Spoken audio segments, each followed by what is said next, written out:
তোমরাও কি আমার মতো কোল্ড কফি লাভার? তাহলে আজকের রেসিপিটা তোমাদের জন্য খুব সহজে 4টা উপকরণে তোমরা এই কোল্ড কফিটা তৈরি করে নিতে পারবা। এটার জন্য আমাদের লাগছে একটা খালি বোতল।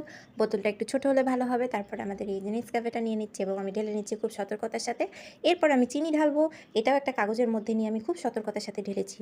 এটা ছাড়া কিন্তু তোমরা ঢালতে পারবে না। চামচ দিয়ে ঢাললে কিন্তু চারপাশে ছিটিয়ে যাবে এবং তোমরা আম্মুর পিটুনি খাবা। তারপরে এই দুইটার মধ্যে একটু পানি দিয়ে ভালো করে আমি ঝাঁকিয়ে নিব।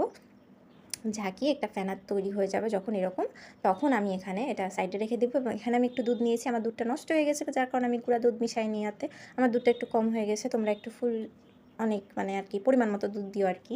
তারপর এখানে আমি একটা চকবার আইসক্রিম নিয়ে নিয়েছি এবং এটা আমি গলিয়ে নিচ্ছি গরম দুধের মধ্যে দিয়ে। এটা যখন গলে যাবে তখন এটা আমি একটু নাড়িয়ে নিচ্ছি, নাড়িয়ে আমি একটু মিক্স করে নেব দুধের সাথে। মিক্স হয়ে গেলে আমি যে কফির মিশ্রণটা তৈরি করে রেখেছিলাম সেটা আমি এখানে ঢেলে দিয়েছি এবং একটা সুন্দর কফি তৈরি হয়ে গেছে। এটা আমি আমার গ্লাসটা বড় ছিল, আমি ছোটো গ্লাসে আমি এটা ঢেলে নিচ্ছি।